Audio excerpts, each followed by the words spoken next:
Bonjour à tous, ravi de vous retrouver dans ce nouveau numéro du Samedi Politique. Comme chaque semaine, je compte sur vous pour notre succès. Alors pensez à commenter, à partager et bien sûr à cliquer sur le pouce en l'air. Tout cela améliore le référencement et c'est grâce à vous que nous franchissons toujours de nouveaux records. Alors cette semaine, on va s'intéresser à l'actualité nationale et tout particulièrement à un fléau qui s'aggrave de jour en jour, l'insécurité. Roanne, Nantes, Paris, vol, agression, viol, les délits et les crimes s'enchaînent et face à cela, nous assistons à un tombereau de mensonges et d'inaction. Qui protège encore les Français? Est-il temps de réagir? C'est à toutes ces questions que nous allons répondre tout de suite.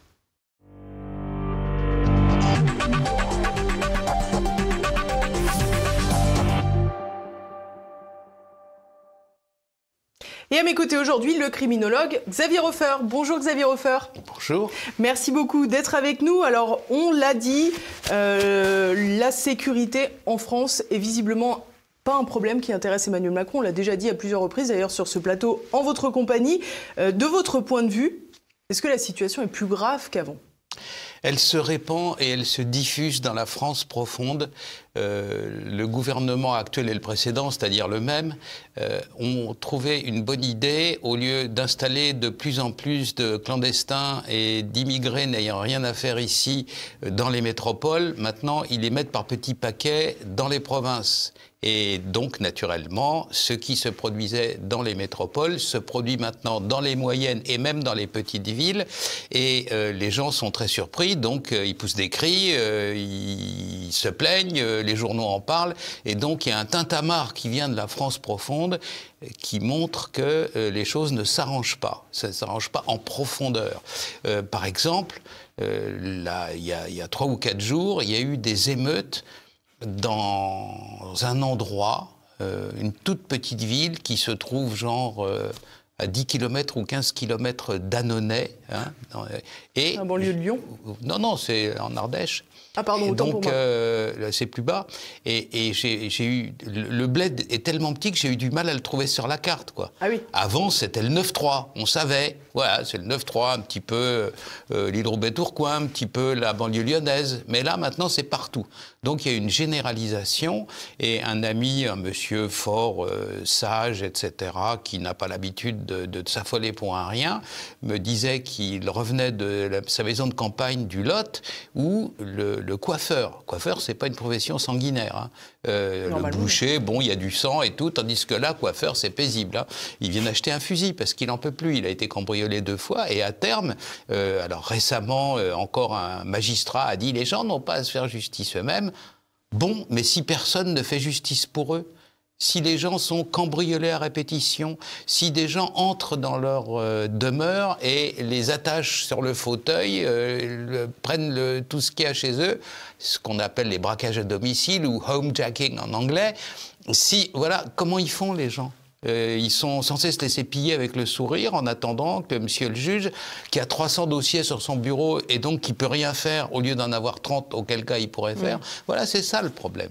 Les choses ne s'arrangent pas en profondeur. Là, on a vu à Roanne, typiquement, une petite fille qui aurait été agressée sexuellement par un mineur isolé guinéen. Il serait rentré dans la maison, il aurait été agressé la petite. Finalement, les parents l'auraient reconnu, ils l'auraient retrouvée et donc... le père, avec des amis, lui a expliqué qu'il ne fallait pas qu'il recommence. Donc avec un peu de violence, ils ont quand même appelé la police derrière. L'incriminé, le suspect, a depuis déposé plainte contre le père. Et effectivement, comme vous le disiez, le procureur a fait savoir qu'en France, il y avait un état de droit et qu'il ne fallait pas se faire justice soi-même. Mais précisément, est-ce que ce n'est pas parce qu'il n'y a plus d'état de droit ? Mais ce que ce monsieur disait là est une théorie. Dans la pratique, il n'y a plus d'état de droit. C'est-à-dire, l'état de droit reste dans les textes, mais quand on descend au niveau de la base et au niveau de la rue, tous les jours dans les journaux, je lis, on conserve tout ça, on a une base de données. Hein. Si les fact-checkers sont intéressés, on peut leur en remplir une brouette. Hein. Sur des actes qui se passent, vous avez des gens qui sont des multirécidivistes. Multirécidivistes, ça veut dire qu'ils ont plusieurs fois été condamnés. multiréitérants, ça veut dire qu'on les a interpellés pour, je sais pas, avoir tiré la langue aux gens dans la rue, mais qu'à la suite de quoi ils n'ont pas été condamnés. Mais multirécidivistes, donc c'est grave. Des gens qui sont des multirécidivistes, qui sont surpris dans la rue en flagrant délit à commettre des actes graves, incendie volontaire, c'est un crime, ça n'est pas une contravention ou un délit, hein, et qui ressortent du tribunal avec une admonestation du style pas beau, faut pas recommencer, ou alors dans le pire des cas on leur demande si ça les dérangerait pas trop de porter un petit bracelet comme ça à un moment donné, mais ils sont dans la rue et le bracelet n'empêche absolument pas de commettre des infractions et parfois des crimes. Donc dans la réalité, et surtout dans la France de la grande périphérie, la France périurbaine et maintenant à la campagne, les gens sont laissés à eux-mêmes. Il y a 2 fois moins de patrouilles, il y a des fois 3 fois moins de patrouilles. Dans les zones entre police et gendarmerie, chacun dit « mais oui, mais c'est pas moi, c'est toi », etc. Donc, vous savez, le découpage, il est pas net. Il y a des fois des zones comme ça, un peu grises, hein. Et donc, dans ces endroits-là en particulier, dans ce qui n'est plus tout à fait la ville et pas encore complètement la campagne, vous avez des gens qui sont abandonnés et laissés à eux-mêmes. Dans les petits journaux de province, les gens sont à bout, dans quel quartier ils ont peur, c'est partout et c'est tout le temps. Je crois que sous la frime et les mensonges de M. Darmanin, une grande détresse règne dans la population de ces zones périurbaines et un jour, il y aura un drame. Quand vous expliquez là que des multirécidivistes sont quand même relâchés après avoir commis des crimes, c'est pas un problème de police, là, c'est un problème de justice. C'est un problème du continuum pénal. Vous savez que quand on parle de continuum pénal, on veut dire que au début, une infraction est commise, l'infraction donne lieu à une enquête, la police intervient, la police défère à la justice, après ça, il y a des actes de justice, et si c'est grave, l'individu en question finit en prison. Donc on a la police et la gendarmerie, ensuite la justice et enfin la pénitentiaire. C'est ce continuum-là qui ne marche pas, qui à l'heure actuelle mais à aucun niveau, fonctionne pas. Est-ce que c'est centré sur un endroit le problème? Comme toujours, une armée est fragile à l'intersection entre les divers régiments. Vous voyez, donc entre la police et la gendarmerie, il n'y a pas que de l'amour. Entre la police et la gendarmerie d'une part et la justice de l'autre, il y a une grande incompréhension sur le fait que des lascars qui ont 10 fois fait des actes graves sont dehors plus vite que le malheureux qui est en train de taper. Nous avons interpellé machin avec les phrases rituelles, etc., la procédure, et après ça, il est dehors avant eux. Et enfin, le fait que bien peu aillent en prison. Et ceux qui vont en prison, ils font la loi, et donc ça ne les guérit absolument pas, ça ne leur fait pas comprendre. Au contraire, ça les aguerrit. Oui. Voilà, c'est ça. Donc encore récemment, il y a l'interception d'un go-fast, vous voyez, les voitures bourrées de drogue qui vont à toute vitesse sur les routes. Il y a l'interception d'un go-fast quelque part dans l'ouest de la France. Dans l'opération d'interception, un gendarme est très grièvement blessé. Peu de temps après, on arrête 2 individus, on les met à l'hôpital parce qu'ils sont un peu blessés, ils ne sont pas surveillés, ils s'enfuient, et au revoir, bonsoir, etc. Vous voyez, c'est comme ça, quoi. C'est la pagaille qui s'instaure petit à petit, et l'ordre républicain, qui auparavant était bafoué dans ce qu'on appelait les quartiers, les territoires perdus de la République, maintenant ça se généralise. Maintenant c'est tout le pays, quoi. Notamment dans les endroits naguère paisibles de la France périurbaine et de la France profonde. Et alors, petite parenthèse, j'entendais hier à la télévision des commentaires qui expliquaient que l'affaire Lola, par exemple, n'aurait pas eu, ou l'affaire de Roanne n'aurait pas pu se produire en Corse. Comment voulez-vous que je réponde à ça? Comment ça veut dire? Ça veut dire que quand vous avez une population homogène, quand la population vit encore selon des règles qui existent dans cette île et nulle part ailleurs dans la France, c'est-à-dire on vit en Corse en grande partie selon des normes qui étaient les nôtres dans le temps, c'est-à-dire une société fondée sur les lois de l'honneur et de la vengeance. Récemment, je parlais avec un éminent représentant de cette île, qui me disait qu'il y a 2 ou 3 ans, il y avait des pompiers qui étaient venus pour éteindre un incendie dans une barre de HLM dans la banlieue d'une ville corse, barre de HLM peuplée de Maghrébins, et que les pompiers en question avaient reçu des cailloux et des pierres et des trucs jetés du haut des immeubles, et immédiatement la population des villages alentours était arrivée, et que si la police et la gendarmerie ne s'étaient pas précipités, approchaient de la zone en question venue des villages des alentours, tous armés, et du style, on ne touche pas au... Voilà, c'est-à-dire les pompiers viennent pour vous aider, donc c'est odieux. En plus, ils ne sont pas armés, vous comprenez, évidemment. Donc, heureusement que les policiers ou les gendarmes, je ne me souviens plus, sont arrivés pour dire « non, calmez-vous », etc. Autrement, ça allait se terminer par un carnage. Alors voilà ce qui se passe dans des sociétés où règne encore une certaine noblesse de comportement, où la veuve et l'orphelin, vous voyez, tout ça, etc., et où on ne tolère pas un certain nombre de choses. Mais ça, la France, hors de la Corse, est sortie de ce mode de vie depuis bien des décennies. Mais c'est l'État qui l'a poussé à en sortir, parce que finalement, on lui a dit, on ne fait plus de vengeance, on ne se comporte pas comme ça, c'est la justice et la police qui réglera votre problème. C'est le monopole de la violence légitime de l'État. Voilà, c'est l'instauration de l'État de droit qui a mis fin à de tels comportements. Alors les Corses, du fait qu'ils ont une culture originale, qu'ils ont une langue, etc., donc ils se sont tenus un peu à l'écart de ça, ils ont conservé les réflexes qui font que on est en sécurité quand on est ami avec eux, quoi. Il n'y a pas de problème. T'es un ami, voilà. On est en famille. Hein. Mais si vous essayez de trouver des comportements comme ça dans la banlieue parisienne, je vous souhaite bonne chance. Hein. C'est-à-dire que là-bas, il y a la peur du Corse et en métropole, il n'y a plus la peur du gendarme. Il n'y a plus, voilà, c'est fini. C'est-à-dire que pendant pratiquement un siècle et demi, vous savez comment ça se passe. Napoléon ordonne d'installer la gendarmerie sur tout le territoire français et chaque brigade de gendarmerie était une journée de cheval de l'autre.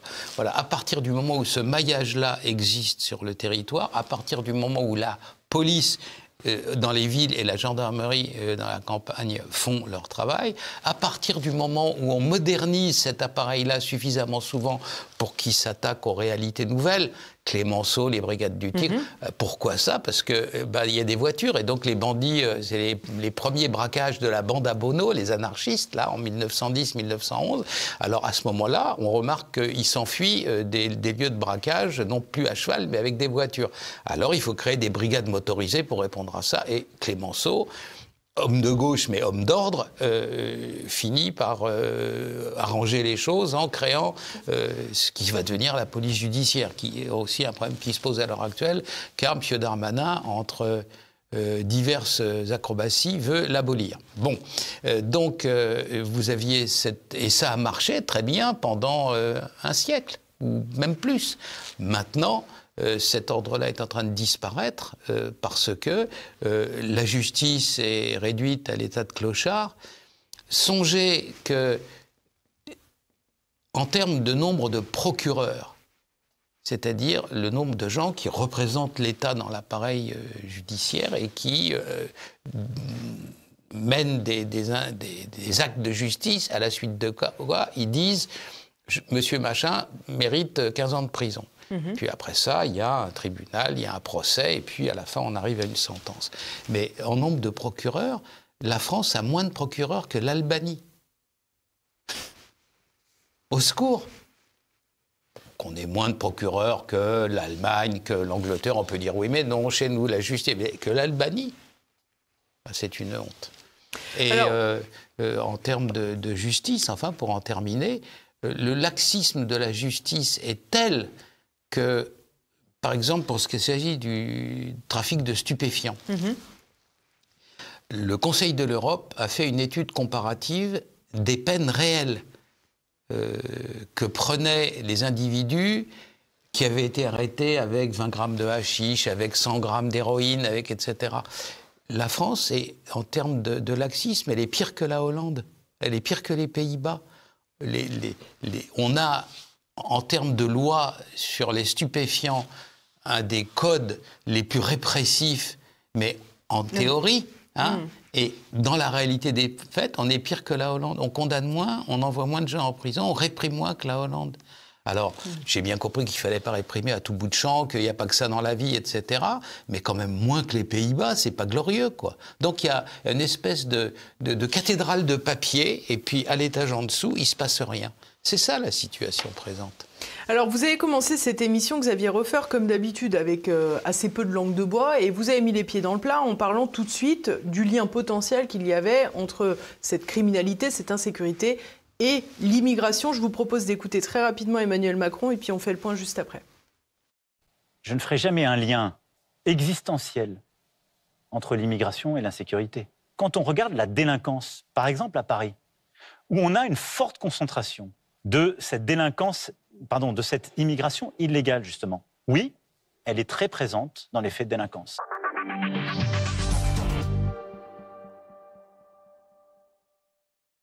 Bon, alors là, c'est du Emmanuel Macron dans le texte, comme d'habitude. Il n'y a pas de lien, mais il y a quand même un lien. Cet homme n'y connaît rien. C'est-à-dire que ce qu'il vient de dire est idiot. Clairement. Voilà pourquoi. Oui, il y a un lien existentiel entre immigration et criminalité ou délinquance, mais ce qu'il aurait pu dire, c'est que le lien en question n'est en rien motivé par l'ethnie, par la race des gens qui commettent les actes en question. Je l'ai déjà dit 10 fois, je l'ai déjà dit chez vous. Oui, la base de la pédagogie, c'est la répétition. Alors revenons-y. Quand les Irlandais ont immigré aux États-Unis, immigration des Irlandais aux États-Unis, il y a eu une vague criminelle terrible. L'anecdote qu'il faut toujours citer, c'est quand vous avez des individus qui sont ramassés la nuit, c'est par le quart de police secours, et dans l'argot parisien, comme avant c'était des trucs grillagés, on appelle ça le panier à salade. Ce qu'on appelle panier à salade à Paris, à New York, vous savez comment ça s'appelle? Ça s'appelle Paddy Wagon, le fourgon des Irlandais. Pourquoi? Parce que tous ceux qu'on ramassait à mort, etc., ou alors ivres morts, etc., et dans les rues, c'était des Irlandais. Voilà. Et donc, également, alors, les Italo-Américains, la mafia, etc.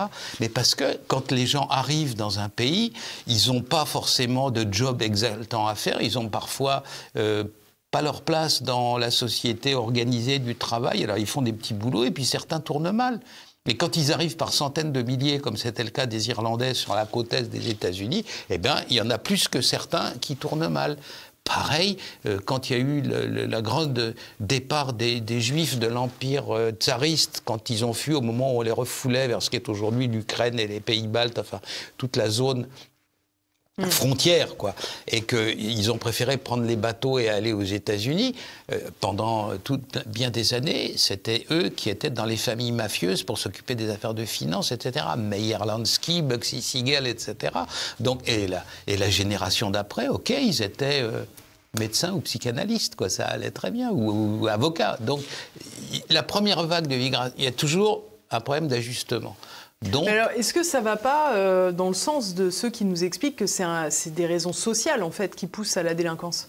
Mais c'est au départ des raisons de heurts, de chocs de deux cultures avec des gens qui ne sont pas encore au courant des règles.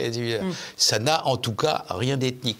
Vous mettez des Suédois dans cette situation-là, il y aura le même bazar. Ça, c'est certain. Il y a des fois où on peut penser, par exemple, que les triades, c'est plutôt des Chinois, les Yakuza, plutôt des Japonais, la mafia albanaise, surprise, est peuplée d'Albanais. Mais là, c'est simplement un phénomène d'ajustement entre des cultures et des civilisations. Ça peut se résoudre plus ou moins vite. Ça se résout mieux quand les immigrants viennent de pays du même bassin culturel. Exemple, les Polonais dans le nord de la France. Exemple, les Italiens dans le sud de la France. Il y a eu des petits heurts, etc. Mais après, 10 ans après, on n'en parlait plus, c'était en ordre. Mais ce qui est extraordinaire dans le cas de la France, c'est que, sachant sciemment qu'ils étaient incapables d'intégrer des individus en trop grand nombre, on a quand même continué à les accepter par des quantités franchement déraisonnables, quoi. En disant oui, mais pour le travail, alors si c'est pour le travail, pourquoi ils sont au chômage, quoi? Bah, je sais pas, c'est des questions qui tombent sous le sens et qui sont évidentes, mais on a accepté de laisser rentrer sur le territoire français des gens qui maintenant durablement posent des problèmes de délinquance, parce que quand les braves gens du Monde et de Libération disent oui, mais dans les statistiques, il y a 27% d'étrangers, et ceux qui viennent d'avoir la nationalité française et qui sont... on arrive à une très vaste majorité. Et dans ce qu'on appelle la délinquance de voie publique, c'est-à-dire ce qui se fait dans la rue, les sacs à main, les machins, les cambriolages, etc., dans les grandes métropoles, on en est à 9 sur 10. C'est-à-dire étrangers ou issus de l'immigration. Voilà. Bien sûr. Alors, on a vu également un point très précis des questions d'immigration refaire surface dans le débat, c'est le fameux OQTF, donc les obligations de quitter le territoire français, puisqu'on sait que l'agresseur, enfin la meurtrière de Lola était frappée par une OQTF. On a également vu à Marseille un viol qui a eu lieu en pleine nuit, où pareil, c'était aussi un criminel qui était frappé par une OQTF. Et donc ces obligations de quitter le territoire français, elles sont visiblement délivrées. Il ne se passe rien derrière. Évidemment. C'est-à-dire que les France Info, c'est merveilleux. Il faudrait les inventer s'ils n'existaient pas, parce qu'ils agacent tellement les gens. Enfin, mon souhait est qu'ils continuent et qu'ils en rajoutent. Alors la dernière fois, ils ont dit vous vous rendez compte, Jordan Bardella, il a dit qu'il y avait 90% des OQTF qui n'étaient pas exécutés. Eh bien, il a menti, c'est 94%. Au lieu de dire, il a été modeste, etc. Non, vous voyez, bref, ce genre de sottise. Donc, c'est entre 95 et 92 et 90, mais c'est 9 fois sur 10, pour rester gentil, que ces obligations sont facultatives. Voilà. Et les gens restent sur place et continuent à commettre des infractions. Là aussi, je le répète souvent, la base de la criminologie, c'est enfantin. Les malfaiteurs ne s'arrêtent que quand on les arrête. Eh bien, quand on ne les arrête pas, ils continuent. Mais est-ce que vous ne pensez pas que, finalement, être en France dans une situation irrégulière, c'est déjà enfreindre la loi, d'une certaine façon? Évidemment. Donc, est-ce que ce n'est pas finalement une incitation, ou du moins la démonstration qu'en France, on peut enfreindre la loi sans aucun problème? Oui, réponse oui. Réponse oui, clairement oui. On vient là, on fait ce qu'on veut, on se suit les pieds sur tout le monde, et puis on en fait qu'à nos têtes. C'est ma cité, je suis chez moi. Voilà, c'est ça, quoi. Alors, vous disiez tout à l'heure qu'on a reproché à Jordan Bardella d'avoir évoqué 90% des OQTF non respectés, mais ce n'est pas les chiffres de Gérald Darmanin, qui pourtant devrait être bien informé, puisqu'il est ministre de l'Intérieur, je crois, il me semble, depuis quelque temps. Il a expliqué que la France était le pays qui avait expulsé le plus d'étrangers en situation régulière en 2021. La capacité, maintenant on peut le dire, quasi maladive, de cet individu à mentir est telle qu'un jour ça ne se terminera pas bien. Il n'est pas possible de se moquer à ce point-là, d'abord de la représentation nationale, c'est-à-dire il y a quand même vaguement des gens qui sont élus dans ce pays, à qui ils s'adressent des fois, et puis du public, des citoyens français. Alors, quand on reprend le tweet en question de M. Darmanin, qui fait une ligne ou 2 lignes, on a là-dedans 5 ou 6 catégories de mensonges différents, plus éhontés les uns que les autres, qui font qu'au bout du compte, ce qu'il a dit n'a aucune espèce de point de rapport avec la réalité. C'est faux et c'est totalement bidon. Et il l'ignore ou il le fait exprès? Je ne suis pas son confesseur, quoi. Donc, je ne sais pas ce qui se passe, mais il est lancé dans une espèce d'entreprise délirante d'être le nouveau Sarkozy, mais enfin, il faut avoir d'abord... L'autre avait au moins un peu de talent, quoi. Enfin, il y avait quand même... Quand Sarkozy disait des choses, il y en avait au moins sur le tas un certain nombre qui étaient réels, qui avaient le contact avec la réalité. Là, aucun point de rapport. Je vais prendre les choses point par point. Un seul tweet d'une ligne et demie. Qu'un seul tweet d'une ligne et demie demande 10 minutes de réfutation en disant ça c'est faux, ça c'est pas juste, ça c'est... ouais, c'est inouï. Et d'ordinaire, on dit non, c'est pas vrai, voilà pourquoi, boum. Alors là, qu'est-ce qui est faux ? Premièrement, ce qui présente comme les statistiques de la France d'expulsion en 2021, ce sont les statistiques d'un organisme de l'Union européenne qui recueille des statistiques pour toute l'Union européenne, qui s'appelle Eurostat. Quand il a publié les statistiques en question, Eurostat a précisé, je vous lis, Eurostat prévient que les chiffres en question contiennent d'un pays de l'Union européenne à l'autre des divergences dans la méthodologie, l'unité de mesure ou la date d'extraction. Et en plus, quand Eurostat donne ces chiffres-là, on en ignore les sources précises. Eurostat ne dit pas ça vient de tel ministère, tel machin, etc. Donc on compare des chiffres qui ne sont pas comparables, du coup ? Attendez. L'année 2021, c'est bidon. C'est-à-dire qu'on a pris un trimestre et on a multiplié par 3, mais qui... c'est pas de la statistique, là, c'est du wishful thinking, c'est du désir. Voilà, qui vous dit que le deuxième trimestre ou le troisième ou le quatrième seront exactement pareils que les 3 précédents. Donc le chiffre en question, il est déjà très approximatif. L'année 2021 en question est très inhabituelle en termes statistiques. Il y avait encore des interdictions de ceci, des fins de confinement, des restrictions de circulation, etc. Et comme les expulsions se font par avion, parce qu'ils viennent de pays étrangers où on ne peut pas les amener à vélo, hein, donc ça veut dire que déjà l'année 2021 est très inhabituelle.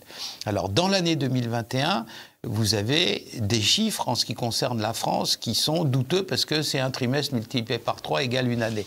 Ensuite de quoi, quand vous prenez les autres pays avec lesquels ils comparent, c'est-à-dire l'Allemagne, etc., les statistiques en question, elles ne sont pas extraites de façon communautaire, elles sont extraites de façon nationale. Ce qui fait que la façon qu'a l'Allemagne de calculer le nombre de gens qu'ils expulsent par l'Italie, etc., est différente de celle de la France. Ce que fait M. Darmanin, on vous a dit à l'école à 4 ans qu'il ne fallait pas le faire, ça consiste à multiplier des trombones avec des fixes chaussettes, quoi. C'est-à-dire comparer des choses qui ne sont pas comparables. Ensuite, les chiffres de M. Darmanin sont impossibles à comparer comme il le fait sur l'année 2021, mais quand on prend les années antérieures, toutes les années antérieures de 2020 à 2012, c'est-à-dire l'année 2012, 2013, etc., la France est en 4e ou 5e position.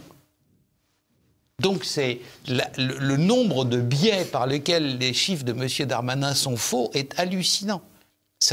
Son truc est entièrement bidon, quoi. Voilà. Alors, c'est toutes les semaines qu'on a des choses comme ça, à peu près aussi fausses.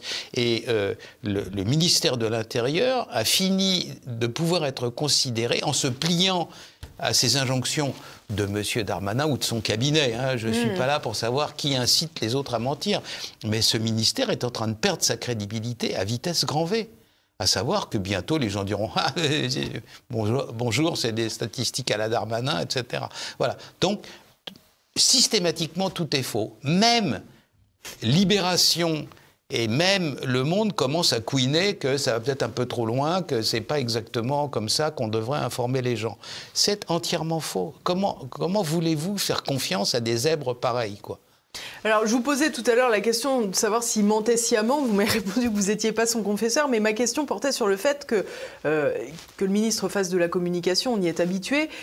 Simplement, est-ce que ce tweet a vocation à faire de la communication, ou est-ce que le ministre est tenu à l'écart des réalités de ce pays et de la sécurité de ce pays, et ce qui expliquerait donc qu'il ne prenne pas en charge le problème? S'il y avait un facteur de mensonge dans son tweet, ça pourrait être une erreur. Mais là, c'est quand même une pile, c'est une accumulation. Combo, donc, comme on dit. Oui, oui. Alors moi, c'est pas possible qu'ils ne le sachent pas. Je pense qu'ils sont paralysés par la bienséance, qu'ils sont paralysés par leur directeur de la com qui dit « Oh là là, tu vas perdre un point dans les sondages, arrête, tu ne peux pas parler de ça, etc. » Ils sont paralysés par le politiquement correct, et donc ils sont sans doute conscients de la réalité du problème.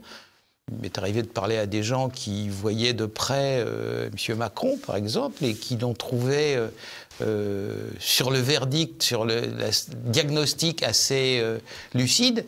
Mais dès qu'il s'agit de faire quoi que ce soit, enfin, vous avez eu l'autre terme pour expliquer le bazar dont on vient de décrire un certain nombre de symptômes, c'est la politique de la ville. Quand M. Macron est arrivé, il a fait une commission, il a créé son comité Théodule pour la politique de la ville, et après ça, il a assisté à 1 ou 2 séances. Quand il a soulevé le couvercle, quand il a vu ce qu'il y avait dans la marmite, ouf, il a viré le pauvre Borloo, il a dit on touche plus à ça, etc. Et puis depuis, il se tient soigneusement à l'écart. Et depuis, ça déborde de plus en plus. Mais évidemment, évidemment, tout le monde sait, enfin, un enfant de 4 ans moyennement doué comprend très vite que si c'est un bobo, il passe tout seul, si c'est grave, ça s'aggrave, quoi, évidemment. Et là, c'est pas un bobo. Comprenez par exemple que la semaine dernière, aux Minguettes à Vénissieux, il y a eu des flics qui sont fait caillasser. Aux Minguettes, c'est là la marche des beurs, Mitterrand, 81. Ça fait 41 ans que ça dure. Comment, au nom du ciel, peut-on laisser des problèmes s'enquister, s'aggraver, pourrir, etc. pendant 41 ans? Pourquoi on les paye? Gouverner, c'est prévoir. On sait ça depuis le 19e siècle. Qu'ont-ils prévu? Qu'ont-ils fait? Rien. Et donc, petit à petit, en vertu, répétons-le, les malfaiteurs ne s'arrêtent que quand on les arrête. Il y a des tâches comme ça qui sont déjà complètement gangrenées. Si on ne les arrête pas, ils continuent. Ils prolifèrent et puis ils gagnent sur les... C'est la raison pour laquelle ça s'élargit autour des tâches, des zones hors de contrôle, ça s'élargit. Et vous savez pourquoi ça s'élargit? Je ne pense pas qu'on n'en ait jamais parlé, mais là c'est important qu'on le sache.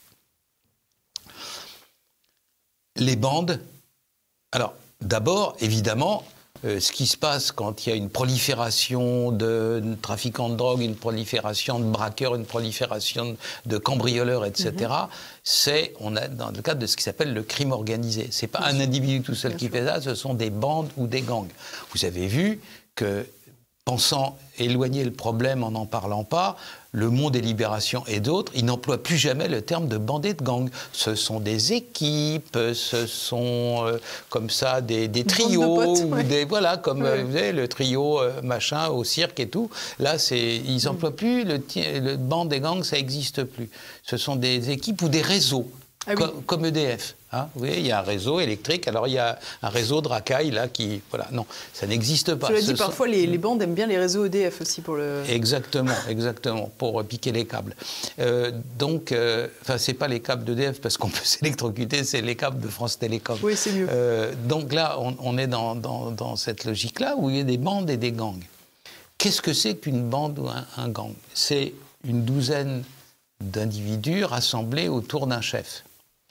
Le chef en question, il est le chef parce qu'il nourrit les autres. Il les amène sur des coups et à la fin, on partage. Voilà. Mais c'est pas l'Académie française, une bande ou un gang. C'est pas un couvent. À savoir que la direction de la bande est fondée sur des critères d'avidité, de toujours plus, etc.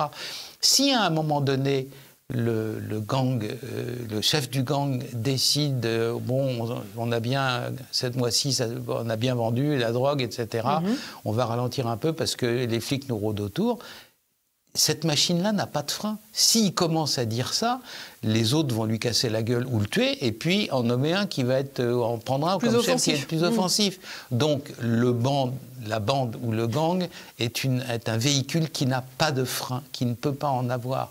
Exemple illustre, Pablo Escobar a des milliards de dollars. Pourquoi est-ce qu'il ne s'arrête pas? À un moment donné, il avait de quoi racheter toute la dette de l'État colombien, quoi. Donc pourquoi il ne s'arrête pas? Parce qu'il ne peut pas s'arrêter.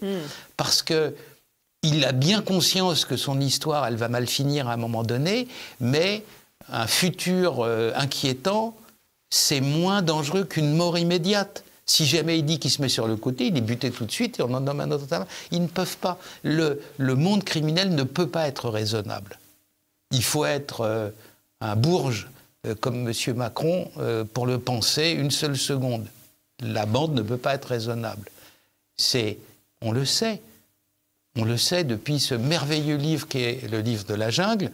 Quand le loup commence à faiblir, la meute de loups le bouffe et il y a un autre chef. Il ne peut pas y avoir deux chefs, mais il faut un chef qui nourrit les autres, qui les gave, qui les gorge. Et à partir du moment où ça n'est plus le cas, eh bien, on le met sur le côté, on le tue, on le vire ou on lui casse la figure et on en prend un autre. Donc, ce que attend Monsieur Dupond-Moretti, le pauvre, et ce qu'attendent M. Darmanin, ce qu'attendent M. Macron, des jeunes des cités qui se tiennent calmes, etc., c'est impossible, ça n'arrivera pas. Ça n'est pas possible. C'est la loi du plus fort. Et la loi du plus fort, du plus brutal, eh bien, ça veut dire que ça continue toujours et ça comment dire, ça croît et ça s'aggrave. La seule manière d'arrêter ce cycle-là, c'est l'arrestation. Des fois, quand on les met 2-3 ans en prison, la poussière retombe, ça se calme un peu, ils prennent un peu conscience, mais sur le champ, ils ne le peuvent pas. En plus de ça, ils ne marchent pas qu'à la vitelle, hein, c'est des gens qui se droguent, etc. Donc, ils sont en ébullition tout le temps, et l'idée de se calmer les effleure rarement. Mais quand ça les effleure, ils sont éliminés et remplacés par d'autres plus brutaux. C'est la raison pour laquelle il faut, à un moment donné, casser ce cycle-là, et c'est la raison pour laquelle on a inventé l'État de droit a inventé dans sa grande sagesse un endroit où on est au calme, on a le temps de réfléchir 20 heures par jour quand on ne dort pas, qui s'appelle la prison. C'est pas destiné à punir les gens, la prison elle est destinée à 2 choses, c'est-à-dire diminuer la quantité de criminels qu'il y a à l'extérieur. Quand un criminel, alors ça, la pauvre défenseuse ou défenseur, ou je ne sais pas comment il l'appelle, des droits, elle n'a pas encore réfléchi à ça. Quand un individu est en prison, il ne peut pas commettre de crime à l'extérieur. Et donc, ça soulage la population d'une certaine quantité criminelle. Ils ne sont pas tous dehors en même temps. Et en dehors de ça, c'est destiné à lui permettre de se calmer. Hein ? On a le sentiment quand même dans ce que vous nous expliquez que ces politiques ne prennent pas bien conscience du phénomène auquel ils assistent. Est-ce que, c'est un peu populiste ce que je vais dire, mais est-ce que c'est pas tout simplement parce que c'est pas eux qui en souffrent ? Parce que globalement, Gérald Darmanin, il se fait pas faire les poches par des pickpockets, ses enfants sont pas confrontés à des horreurs comme ça peut être le cas à Roanne ou à Paris ou C'est plus... Je pense que la réalité se situe à un plan, dans l'échelle de la société supérieur à celui que vous dites. Darmanin vient de la droite nationale. J'ai un de mes amis qui l'a connu, qui a fait ça, on en parlait encore ce matin, c'était le porte-coton de M. Van Est, qui n'était pas dans les députés dans le Nord le plus à gauche possible et imaginable. Et avant, il fricotait autour de l'Action française. Donc lui, c'est un converti, c'est un relapse. Donc il s'est mis dans le monde des bobos, etc. Et c'est un monde qu'il dépasse. Personnellement, c'est pas quelqu'un qui a la profondeur de la pensée, où il prend la mesure des choses, etc. Donc il est tout ébloui par l'endroit où il est. Chez Macron, c'est plus réfléchi, à savoir qu'il est dans le monde de la banque et que son horizon intellectuel, son horizon indépassable, comme disait Jean-Paul Sartre. Vous vous rendez compte, je cite Jean-Paul Sartre à TV Liberté. Tout arrive. Wow, hein. Xavier Hofer cite Jean-Paul Sartre sur TV. C'est l'horizon indépassable. C'est-à-dire son horizon indépassable se situe à mi-chemin entre Wall Street d'un côté et la City de Londres de l'autre. Donc, tous ces gens qui, par conviction idéologique ou par agrégation, comme M. Darmanin, sont dans cette idée-là, pour eux, tout ce qui relève du régalien, tout ce qui relève de l'État-nation, tout ce qui relève de la sécurité, c'est néandertal.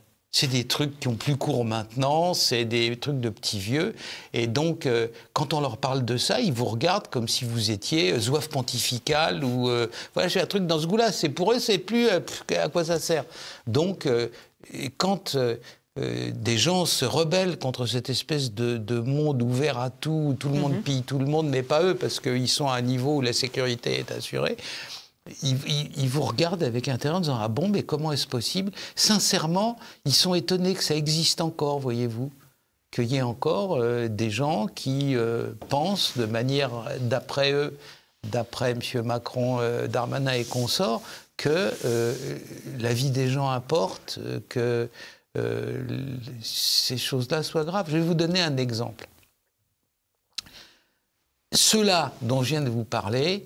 Tous les jours, ils insistent sur le fait qu'il faut faire des économies dans tous les domaines de l'énergie. Et donc, il y a une insistance très forte à ce que les gens, par exemple, fassent du vélo. Parce que le vélo, d'abord, c'est bon pour la santé, et puis deuxièmement, ça consomme peu ou pas d'énergie fossile ou autre. La France est le pays dans lequel on vole le plus de vélos en Europe. L'année 2021, on a volé 347 000 vélos en France déclarés. Chiffre noir, tout ça. Bien voilà. sûr. On vole en France, pour vous la jouer brève, à peu près 1000 vélos par jour, tous les jours de l'année. Quand vous prenez la comparaison avec les pays voisins, par exemple, évidemment, un vélo volé pour 100 000, on ne va pas en termes absolus, ça n'a pas de sens de comparer la France avec la Belgique, etc. On vole 20 fois plus de vélos en France qu'en Belgique et en Suisse. Pourquoi c'est comme ça ? Parce que les gens qui ont des vélos, c'est des petites gens, et donc il n'y a pas de lobby des possesseurs de vélos. Donc ces choses-là, ces infractions-là, vous vous rendez compte, un vélo, c'est quand même des sous, quoi. Alors après ça, le lendemain, vous ne le trouvez plus, vous trouvez le truc cisaillé et votre vélo a disparu. Pour une famille, c'est un problème. Voilà. Mais ils s'en foutent parce qu'il n'y a pas de lobby et que dans les dîners en ville de M. Darmanin ou de M. Dupond-Moretti, il n'y a pas de gens qui disent « Ouais, c'est dégueulasse, je me suis fait piquer mon vélo, etc. » Ils sont à l'abri de tout ça. Et c'est la raison pour laquelle... Et les médias n'en parlent pas non plus, d'ailleurs. Non, parce qu'on s'en fout des vélos. Non, mais bien entendu. Moi, j'ai fait un article là-dessus récemment. Il y a des gens qui m'ont dit « Ah bon, mais comment ?» Des profs d'université, pas des clampins. Mais où tu as eu ces chiffres ? C'est les chiffres des statistiques françaises, des statistiques belges et des statistiques suisses. Il suffit d'y aller. Maintenant, c'est sur Internet. On n'est pas obligé de prendre le train. C'est facile. Il suffit de comparer des choses comparables. Et la quantité de vélos volés par 100 000 habitants en France est énorme. Et elle est très moyenne en Belgique et ridicule en Suisse. Voilà. Donc, pourquoi je vous dis ça ? Ça montre à quel point ils s'en foutent, quoi. Et cette dégringolade que vous nous décrivez depuis tout à l'heure, est-ce qu'on peut la stopper ? Est-ce qu'on peut redresser la barre ? Ou est-ce que vous avez l'impression qu'on est déjà tombé trop bas pour qu'on puisse encore faire quelque chose ? La politique, partout et toujours, pas uniquement chez nous, pas uniquement à cette époque-ci, c'est une façon, ça repose sur une seule activité, c'est décider, la décision. La décision politique, c'est tout. Voilà.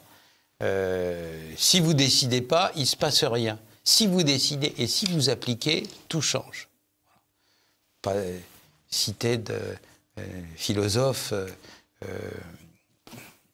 un peu difficile à comprendre, mais la décision est un facteur dont le temps se situe dans le futur et non pas dans le passé. Quand vous prenez une décision, vous affectez les choses dans le futur.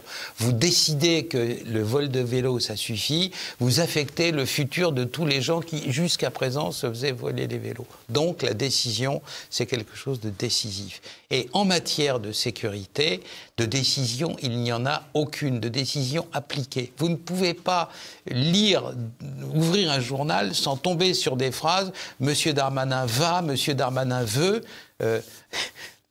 Clémenceau, qui était un peu féroce comme homme, qui était des fois un peu cruel, disait « On reconnaît les discours de Monsieur Jean Jaurès au fait que les verbes y sont toujours au futur ».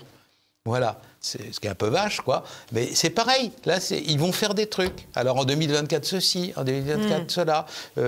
Monsieur Macron va à Marseille. Si vous me réélisez, je ferai ça. Oui. Non, mais et puis, une fois que c'est fait, c'est demain, on rase gratis, quoi. Quand monsieur Macron va à Marseille, il dit ici, vous voyez, le caillou qui est posé par terre, bientôt, il y aura un commissariat. C'est que des pitreries comme ça où on annonce que, ouais, demain, on rasera gratis. Donc, c'est... là aussi, une manière d'exprimer les choses en philosophie, une décision ne se prend pas en bavardant à son propos, mais en agissant de telle manière que ne pas prendre de décision revient à la pire des décisions possibles. Voilà, c'est simple. Quand on ne prend pas de décision, le pire est assuré. Alors à l'heure actuelle, pourquoi ils font ça ? parce qu'ils n'ont pas de fric, et donc là, ils prennent des millions ici, les appliquent là, etc. Pareil, on envoie les CRS ici, on les envoie là.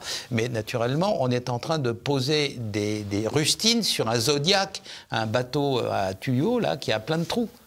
Un bateau semi-gonflable qui a plein de trous. Alors, il y a on met une rustine, on met une rustine ici, on met une rustine là, on n'arrive à rien. Donc, à l'heure actuelle, nous avons affaire à des gens désemparés. La pitoyable réponse, vous essayez de récupérer, il y a une gamine qui est tuée, s'en indigner, c'est récupérer, mais récupérer quoi? C'est stupide et consternant même. Voilà, donc les gens qui essayent de faire remarquer poliment que ça ne va pas très bien et qu'on pourrait peut-être faire mieux, ils récupèrent. Il devrait avoir honte, surtout le Dupond-Moretti, là, lui, celui-là. Vous avez vu ce qu'il a fait? Il s'indigne après les trucs du style « monsieur, peut-être », etc. Enfin, la dame en question, qu'est-ce qu'elle faisait ici? Et quel est le motif sur lequel il s'indigne? Il s'indigne, vous allez voir qu'on va encore dire que c'est de ma faute. En réalité, c'est lui qui plaint. C'est ça. Quel triste personnage, hein, vraiment. Quelle honte, c'est sur le... fait des effets de manche, ces gens-là montent sur le cercueil d'une enfant, etc. Quelle honte! Mais quelle honte! Parce que le phénomène vraiment scandaleux, c'est d'avoir créé les conditions sociales dans un pays dans lesquelles on ne peut plus envoyer une gamine chercher le pain. C'est ça qui est scandaleux. Merci beaucoup Xavier Hofer pour ce tableau pas très reluisant, il faut bien le dire, de la sécurité en France depuis quelque temps. Alors, vous savez, il faut pas être dans la récrimination indéfinie. Je pense qu'il y a moyen d'arranger les choses. Il y a moyen d'arranger les choses simplement, par la décision. Hein, et invitez-moi une autre fois, on parlera que des choses positives, c'est-à-dire que des choses qu'il faudrait faire, premièrement ceci, deuxièmement ceci, troisièmement ceci. Je ne tire pas ça de ma petite jugeote. Hein. Je parle avec des gens, je parle avec des généraux de gendarmerie, je parle avec des commissaires de police, je parle avec des gens. Ils ont des solutions, eux. Hein. Des choses simples, efficaces et qui marcheraient. C'est-à-dire que si on appliquait ces solutions-là, la criminalité des rues, évidemment la criminalité en col blanc c'est autre chose, évidemment les atteintes à l'environnement c'en est une autre, on ne parle pas de ça, on parle de la délinquance de voie publique et de la criminalité de voie publique. Là, 6 mois, 50% de moins. Ils sont tous d'accord là-dessus. Parlons-en un jour, vous verrez, c'est simple. Il y a une checklist là, premièrement, deuxièmement, troisièmement, quatrièmement, cinquièmement. Si ça s'est fait, ça s'arrange. Eh bien, au moins des perspectives un peu plus réjouissantes. Merci beaucoup Xavier Hofer, merci à tous de nous avoir suivis. Si ce n'est pas encore fait, n'oubliez pas, commentez, partagez et cliquez sur le pouce en l'air juste en bas de cette émission. On se retrouve la semaine prochaine, à bientôt.